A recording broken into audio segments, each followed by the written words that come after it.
Sitting at the top of the NBA in scoring is a player that's mastered the art of simplifying the game. He has a smooth style of play that gets him efficient buckets without any wasted movements. Now, this isn't to discredit Shai Gilgeous-Alexander, because he for sure has a bag.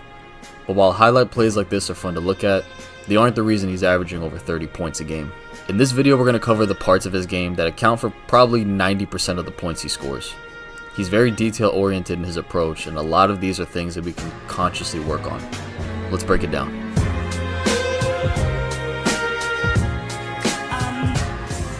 Now, we're going to talk about Shai's go-to moves and reads, but before we get into that, we have to talk about a few of the general patterns that exist within his movements. These are some subtle details that show up in pretty much every move he does in some sort of combination. The first is his ability to change speeds, or we could say have an alternating pace.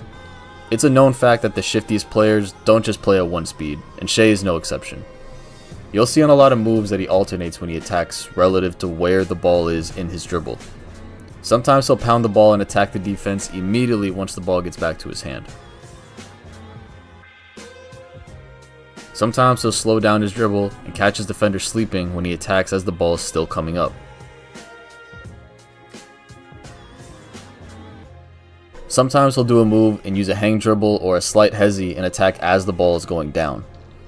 We call this dribble step timing, and it's a really good thing to focus on when learning to be shifty. We really see this on his between the legs move, where he'll alternate between a straight pound into an attack or a delayed through the legs.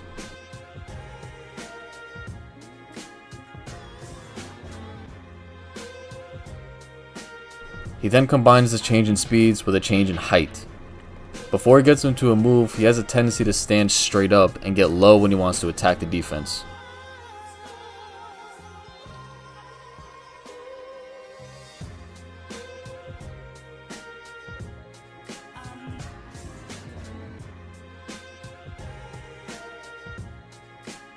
One really easy way he does this is with a skip step, where he skips towards the defender, and after he hops off the ground, he's going to land on that same foot, but in an explosive position he can attack off of it.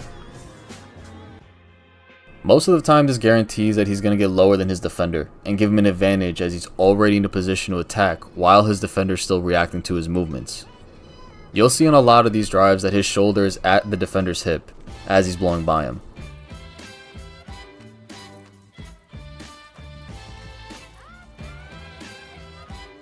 Another thing is his ability to change angles efficiently. Shai doesn't need to take an extra dribble in order to change what direction he's attacking. He can start a drive wide in order to get outside his defender's frame, and then by simply turning his foot, he can take a sharper angle to get downhill.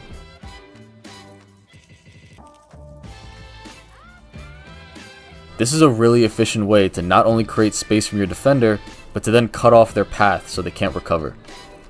It's also much easier to attack gaps.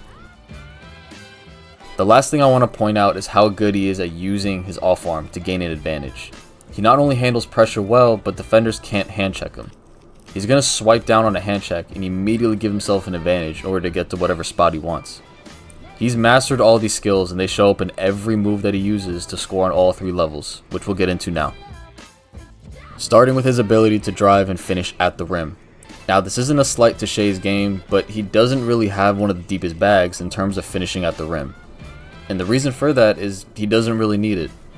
Shai does such a good job of getting by his man and attacking gaps efficiently, to the point where he doesn't have to overcomplicate his finishes.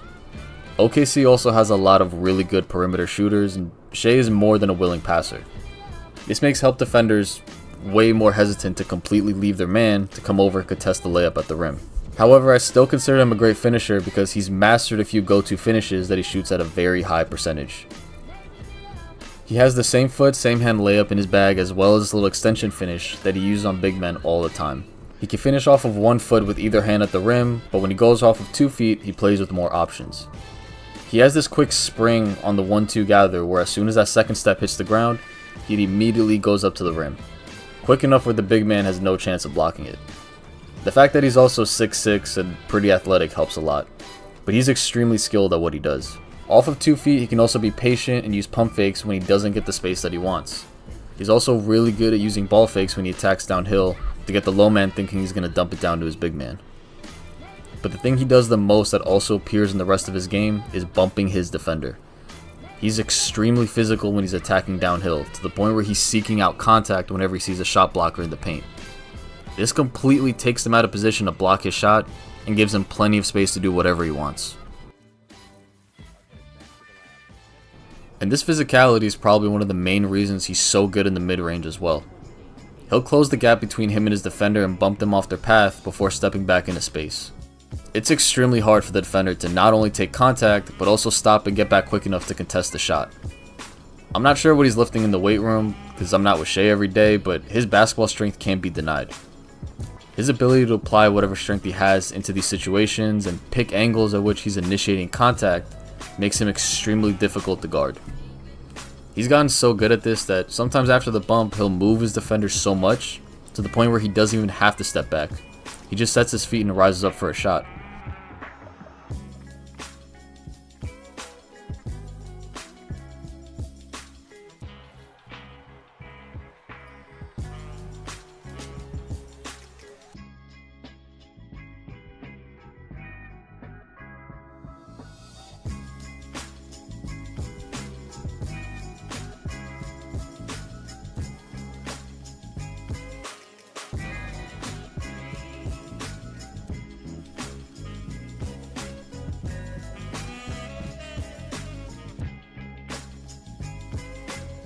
Initiating contact is one of the three main ways he creates space in the mid-range.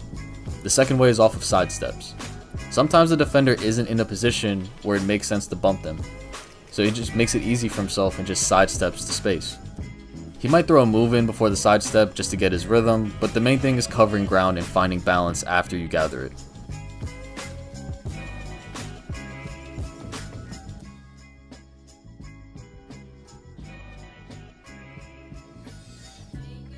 The third way is with spin fades.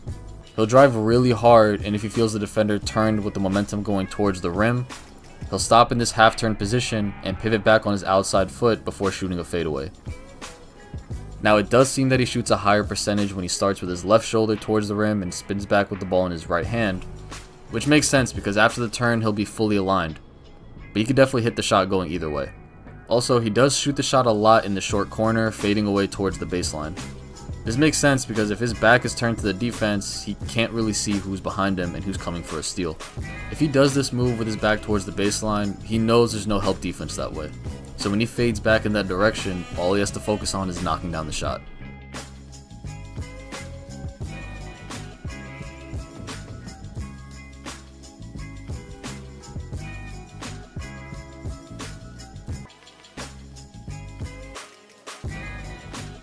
Now, he's definitely a 3-level scorer, even though he doesn't take as many threes as the other big scorers in the NBA.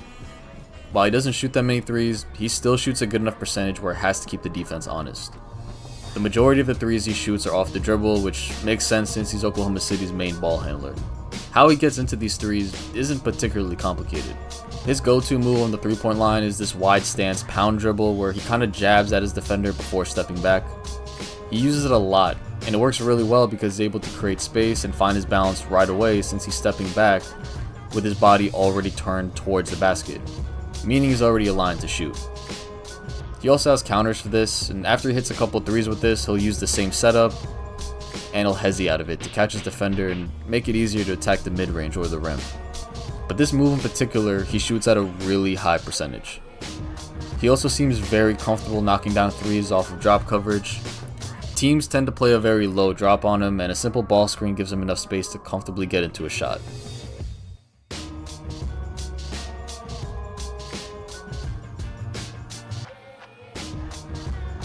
Now, he does shoot catch and shoot threes as well, but they're never off of a play design. All of his catch and shoot threes have either been from his teammates kicking out to him from one pass away, or when the defense is scrambling after an offensive rebound and the ball just goes out to him. Really not the main threat in his game, but it definitely is something he's capable of doing.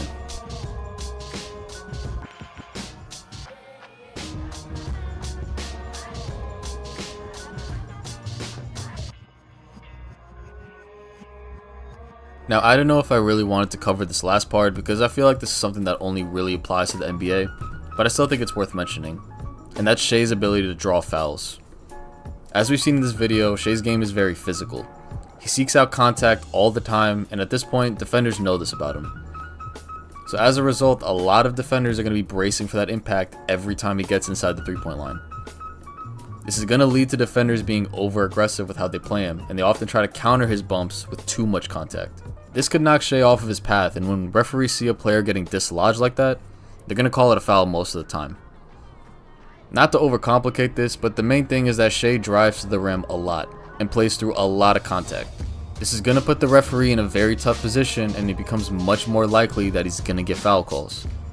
Players that aren't aggressive and shy away from contact are not going to get the calls that Shai does. I don't personally consider this foul baiting, more as it's a byproduct of playing physical.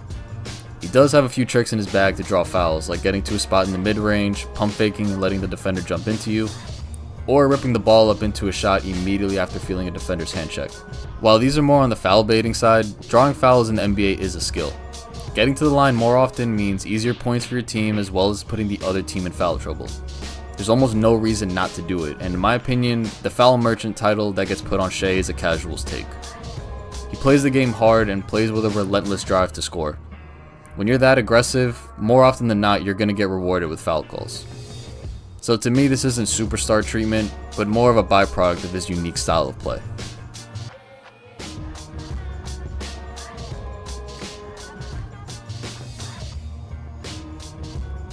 That's all I have to say for Shai's game for now. If you enjoyed the video and feel like you learned something, please like and subscribe. It helps the channel grow a ton, and it'll be a big help in putting out more videos like this.